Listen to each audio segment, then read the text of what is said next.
Hello, everybody, and welcome to Amateur Cast. We're getting you and your replays to be casted for my entertainment and hopefully to help you improve a little bit as well. I'm your host, ZookaMan, and we're going to be going to a ZVT. Without further ado, I'm going to go ahead and introduce our players. In the bottom left, in the red, in the Zerg, we have Team UR's Deakon and his opponent on the opposite side of the map. In the blue, we have Klohe.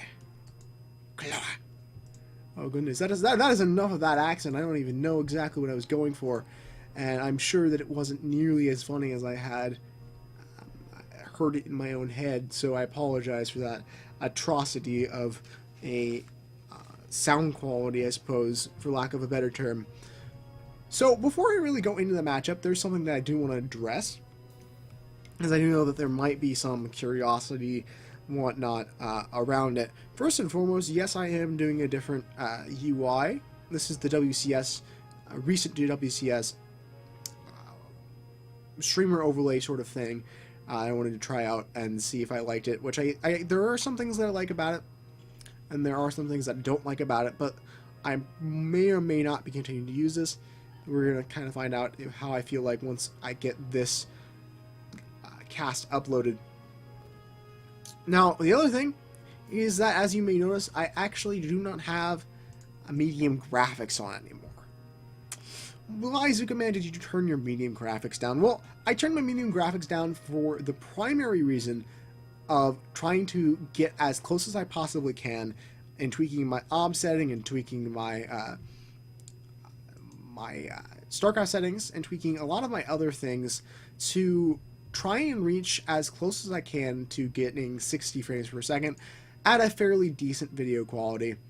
And recently I noticed, looking back on some of my casts, that at best I was reaching 30-45 frames on medium graphics. So I decided to drop down to low, try it out for a few games, and if the frame rate is vastly improved, we'll stick with it until we can get around to upgrading my computer with a better graphics card, or purchasing a new one, both of which I'm possibly going to try to do this summer. So until then, you guys are just going to have to hopefully stick with me. Now, getting up in the matchup, while we're still seeing both players go for early expansions, early drones, early SCVs, and the like, is going to be a Reaper opening from our Terran player. ZVT is a very fun matchup. In fact, it's one of my more favorite matchups to cast, although I don't really know how to play Zerg or Terran very well, which is a little bit unfortunate. For those of you who don't know, I played Protoss for a large majority of my StarCraft 2 career, and only in the past couple seasons have I officially switched over to random, as I realized how much I enjoyed all of the races and wanted to learn more about them. But yeah, ZVT is not usually my best matchup or races to play, honestly, but I think it's a very there's a lot of potential in the matchup, that you can do a lot of things, and you can, if you pull them off really well, you can get a lot of damage done with them. But right now, the big standard here is we see a reactor barracks opening into a factory, which of course is going to be going into Hellions, and Hellions are very good against Zerg, in the sense that if there is not the queen numbers up, which usually is 4 queens against a typical push, they can do quite a bit of damage to both workers, such as the drones, well, obviously as the drones, as well as lightlings and banglings. So they are an overall pretty decent matchup unit thing to go for, but it looks like we're not going to be seeing a factory there. And it's going to be going for another barracks, which is going to be going for a reactor. So it isn't going to be a reactor Hellion. Actually, no, that's a tech lab. Oh, goodness gracious. Could be... Is this possibly... Could be Banshees, I suppose. We'll have to kind of see what the plan is. Not going for those Hellions means that it's probably going to be feeling... our Terran player's probably not going to feel as confident in being able to move out and do damage. I believe this is a silver game, if I remember the titling correctly. It might, I think it's a silver level game. This might be it's either silver one or the other one. If I apologize, this isn't, if you're higher than silver and I'm thinking this is silver, but I think it's a mid-level game. Silver, gold, platinum. So Hellions, probably, they're not the most common in the world league, simply because players don't really know how to control them very well, and then they lose them to a drone surround or something, and then they feel kind of silly, and they say, nah, it's okay, I'll stick up on my Marines because they got my back, bro. But all joking aside, we are going to be having the stim pack coming up, which is going to be going there. We're also going to be having a Bangling Nest back home, and I also realized that on this UI you can't, oh, no, never mind, you can. Proving myself wrong. Yes, you can jump. Okay, cool. I was not aware that you could do that, and this UI is definitely a little bit out of my comfort zone, but I like a lot of the things it does, especially the non-intrusive nameplates and all the stuff you really need to know down here. In any case, it's mostly gonna be, it looks like mostly Marines. There's one tank on the high ground for the ability to discourage attacks, but not really anything else besides tech. Looks like it might be Marine Mine, which is a little bit interesting. You don't necessarily see that a whole lot in the matchup anymore, but it's definitely still something you can see. Third base is on its way for our Zerg player, who's going to be getting his extractors over here as well. And more gas production is always a good thing.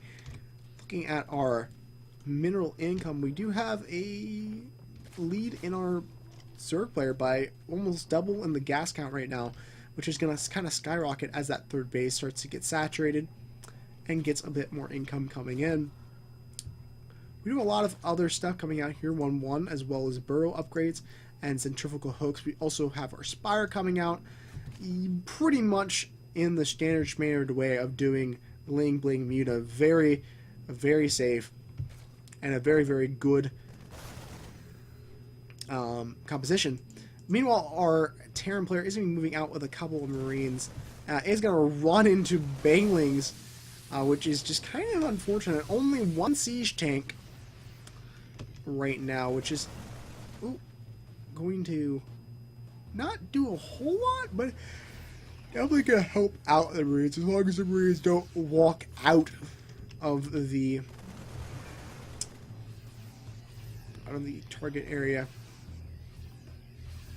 There's going to be a pause a little bit there, but we're going to replay, so that goes away. Bam, bam. We're going to have our Terran player moving on into this third base. Going to be 7 up. Does catch 1 Bangling, 2 Bangling, 3 Bangling, blue Bangling, red Bangling, 2 Bangling. I don't know. I lost it, guys. I thought it was going to be so clever, and it ended up not really working out for me. Big shocker. We're going to having an engagement, which is going to get mopped up fairly easily for a Zerg player. There's not really a high amount of tanks on the map right now to be able to discourage this.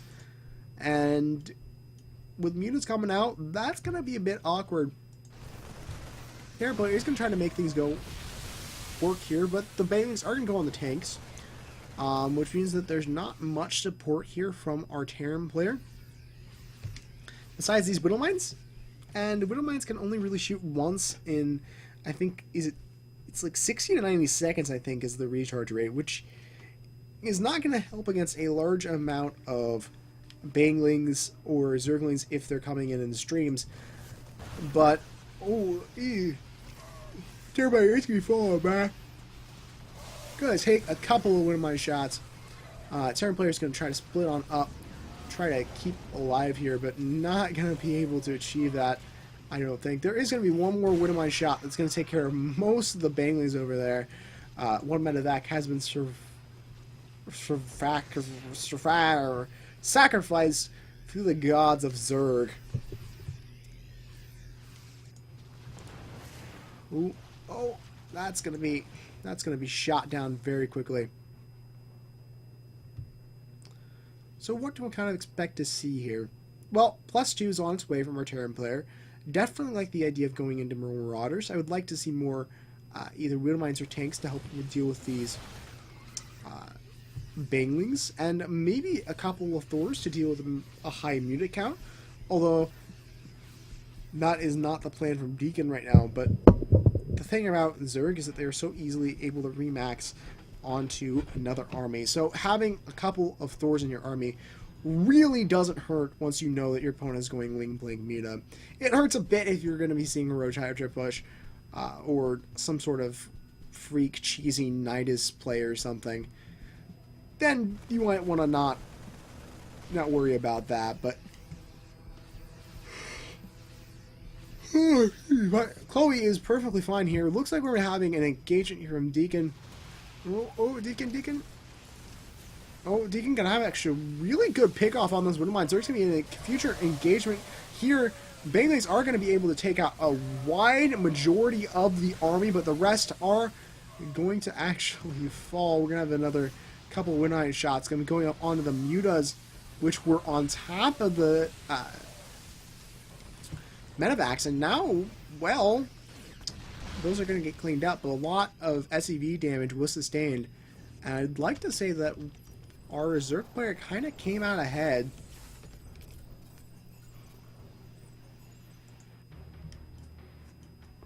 Fourth base is on its way here. We do have the 2-2 coming along as well. You have the +2, I believe that's +2. I think that's +2. Armor on Klohe as well. And he is preparing to continue up onto additional triple M production. There is going to be another base coming up here. A little bit greedy from Deakon, or Deakon, or Deakon, or however you pronounce that. And that's going to be nice and helpful if it can get up and saturated. If it can't, it's going to be a little bit awkward for everybody involved. Deakon moving out across the map towards the third base. I think he's probably going to try to break this, and if he does, he'll be in a really good position, and he'll be up 2 bases to his opponent, which, with the army size being in his favor right now, as well as the worker supply, it's going to help out quite a bit. We have that +2/+2 coming up from our Zerg player right about now. Both players are going to be moving out to their respective opponent's base, which make it a little bit awkward when they're caught in the middle. Of course, Zerg players can be in a little bit of a better position to deal with that than our Terran player, who really kind of needs positioning. You're going to be going up on the passaging lanes at this point, which is that infestors are more likely going to be going onto the field, which actually makes me kind of happy. I love the Infestor. I really wish it could be a better unit than it is right now.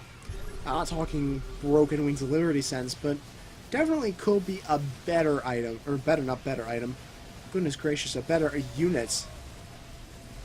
Playing too much League. Going to be going in on this engagement here. Zerg player going to massively take the advantage on the high ground.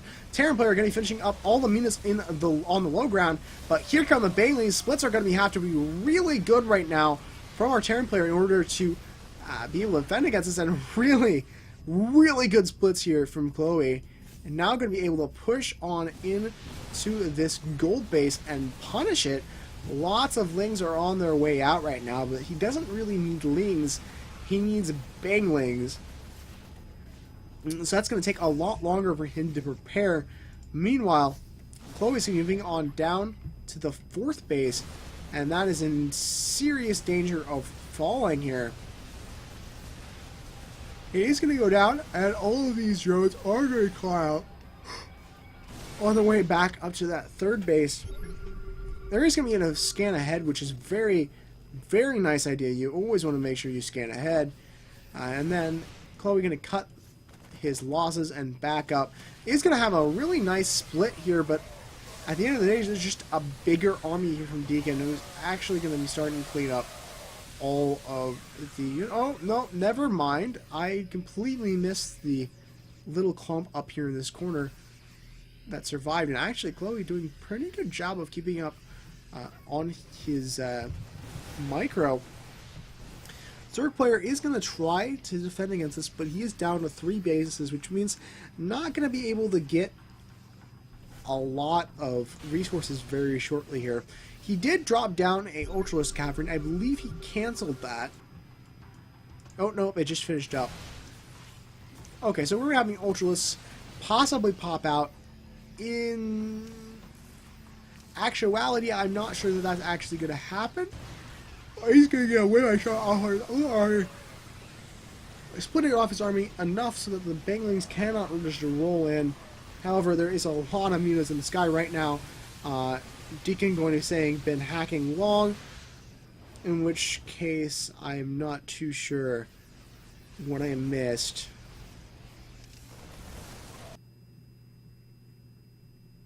I kind of want to go back and see if I can figure out what just happened.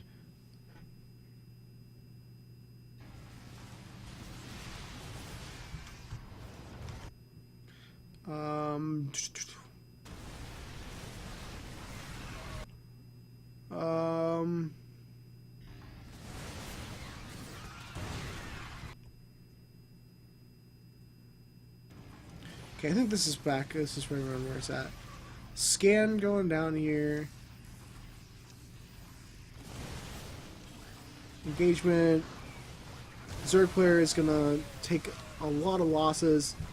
Klohe gonna be microing back really well. Here come the Banglings. They're gonna be flying down on to the Terran player. And I don't think there was anything hacking.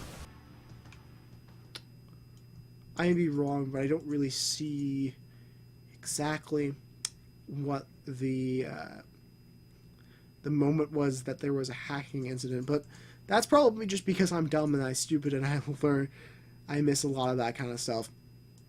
Alright guys, now's the time as always we look at what each of these players could have done better so that they and you can learn a bit for next time. As always, let's start with our losing player in the red, Deakon. I really don't know how to pronounce that, and I'm just going to kind of just keep using it randomly in different ways, and eventually one of them will be right. I mean, that's just statistics, right? Anyways, what could our Zerg player have done better in this game? This is something I kind of say to a lot of players, especially a lot of Zerg players. But, tech switching is very important. And I've kind of beaten this horse dead for a very long time. Especially as a Zerg player. One of the things you always want to be able to do is, in one production line of your larva, you build a specific unit, like let's say Zerglings, and then when that doesn't work or when you have to do aggression, then you make another cycle of things like mutas, and you catch your opponent off guard before they have time to properly react. And that didn't really happen here. Yes, there was an Ultralisk Cavern, and I applaud the Ultralisk Cavern, but it came up a little bit too late. Tech is very, very important for a Zerg, because you need to have the ability to tech switch at any moment, and that requires having the option to tech switch between multiple different compositions. And I think this is that's one of the more difficult parts of learning how to play Zerg.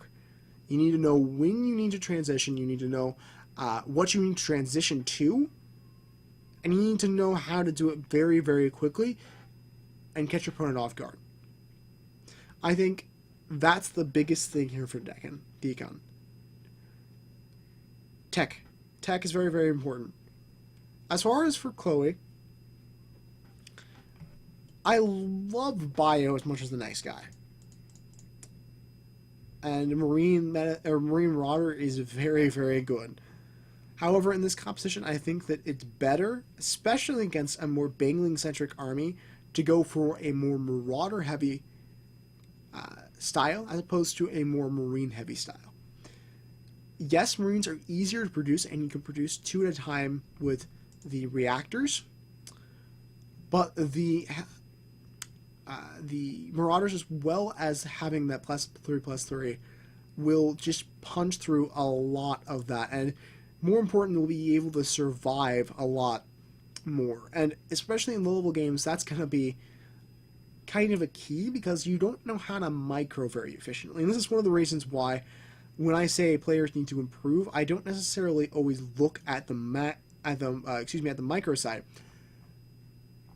I think, especially as I've been trying to make the show more focused towards newer players, using some high-level replays at times, I don't necessarily think micro is as important as macro. So being able to tech switch is something that you can not know how to micro your units effectively, but if you tech switch at the right time, your opponent's completely caught off guards. Like, an ultralisk switch at any time in this game would have been completely devastating for a Terran player.